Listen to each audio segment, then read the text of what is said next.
Hey everyone, Charlie here. I hope you're all doing well. One of the most negative opinions about coming to Japan to teach is that you are an expendable employee, right? And so I should preface all this by saying that I haven't been here a very long time, just a little more than a year now. I'm signed on for another year and a half. So just take this as my experience so far, the things that I've learned so far, and take it as just a possibility for you, right? Now, I want to point out that I have only ever taught as an eikaiwa teacher, right? Like pretty much a teacher in a private business whose business it is to teach English to Japanese children, adults, things like that, right? I've never worked as a JET, never worked as an ALT, so let's keep that in mind going forward. The eikaiwa industry thrives on the fact that there are so many people looking to come over to Japan, right? So many people who are willing to come over here and teach kids, teach adults, if that means that they will get a visa and they can come over and live their dream of coming to Japan. Now, what that means for the industry is that they can effectively suppress a whole bunch of things like employee unhappiness, employee dissatisfaction with pay, and things like that by simply saying, okay, well, if you don't like it, then there are many, many more people just like you who are willing to fill the position without asking for a raise, probably without complaining as much as you are. And so that definitely happens, right? That absolutely happens. I'm sure you've heard the same horror stories as I have here on YouTube and elsewhere. A bunch of articles have been posted recently on Gaijin Pot and I think Japan Times, for example, talking about this sort of state of the industry where this constant treating of foreign employees who come over here to teach English in this way is sort of it's very, very bad news, especially as we're going towards the Tokyo Olympics in 2020, and these companies are going to need really, really good teachers for these people who want to learn English so that they can prepare for the massive influx of foreign visitors who are going to be coming over here in just a few years' time. So let's just say at this point that yes, it is absolutely possible that if you come over here, you will be treated as expendable. But, and this is a very, very big but, I want you to take into account a couple things. First, it depends entirely on your business, and that's something I will talk about a little bit more, and also it depends what you make of yourself. Now, the first thing is very self-explanatory, and I think it's probably pretty obvious, but the way you're treated will depend entirely on the business that you come over here to work for, right? So one of the ways to avoid getting screwed in this way is to do your research, right? Always, always, always do your research before you sign a contract, even if you've been trying to get over here for years and years at a time. Please don't make the mistake of skipping that really essential part. But also one of the things to consider is whether or not you're going to be working for a very big company or a very small company.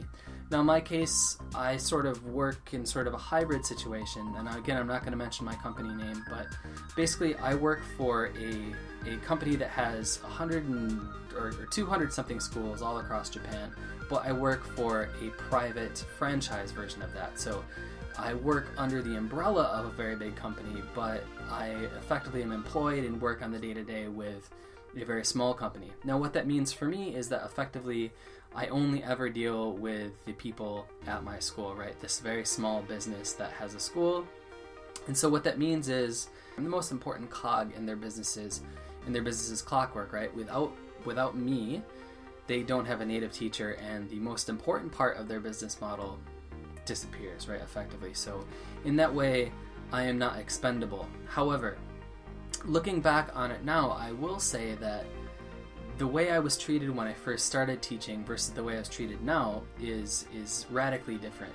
And that's not to say that I was treated poorly when I came, but you are looked at with a wary eye. And that's because just as Japanese teachers may be treated, English teachers may be treated as being expendable, we come over here for a year, right? And if we don't like it, guess what? We pack up and go. Sometimes we pack up a lot sooner. We do, in many circles, have a reputation of not holding to our contracts if we're unhappy, particularly if we're placed in places that aren't Tokyo or Kyoto or other hub cities, right? So of course what this means is that, yeah, you're looked at sort of suspiciously because like, okay, can I trust this person? Can I get to know this person? Or are they going to just take off whenever they have the chance, right? And this, again, my school, for example, where I work at the only school that's part of this bigger company in the region, And it is so rural that a lot of people come here and they take off, right? I'm the only teacher that has been there for longer than a year, or as long as a year, I should say. So of course, necessarily, you might think you're expendable, but they view you as viewing them as expendable. So that's something to keep in mind. Now, the other thing that I mentioned earlier is what you make of yourself, right? And this ties a little bit to to what I was just talking about the way you treat the school, about the way you treat your employment opportunity. But you can make yourself expendable, right? And I want to give you just a very small anecdote. Recently, I had a couple kids leave the school for basically scheduling reasons. And it was very, very hard on me, to be honest, but we don't need to get into that for now. But what brought them back, and I'm not saying this to brag, I'm saying this to illustrate the point, that what brought them back is that they missed me, right? They could certainly have missed learning English. They could have found the classes fun, which in fact they did. But the fact is, when we ended up speaking to the mother about, okay, well, we thought you were going to be gone for a couple months, why are you back after a couple weeks?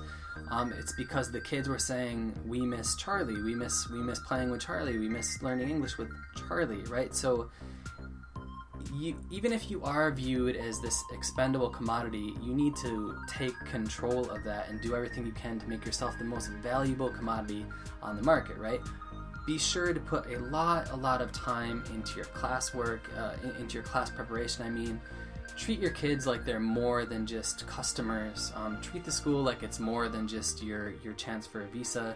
This is something I've talked about before in a video about things I didn't expect when I came here to teach in Japan, which I'll link down in the description below. Though I guess that's really all I have to say about this, is that yes, there is a possibility that if you step out of line, or you start ruffling some feathers, that particularly if you're in a very popular area for people, an area where people really, really want to be settled, your chances of being replaced are higher, right? But in the same situation, and this is again talking to people who work in the same industry as I do, if you make yourself invaluable, right? If you become the reason why kids want to stay at your school, you become the reason why parents want their kids to stay at your school, right? Like, there's so much in play here. It's about learning English, it's about the relationship you form. Then you cease to be expendable and you become incredibly valuable. And I think that's something that we all should really strive to do in this situation, both for our own job security, our happiness, right? Because I can tell you that being in that situation where your school realizes, hey, this guy or girl, as may be the case, is really, really interested in teaching, and he cares about his school and he cares about his students, guess what?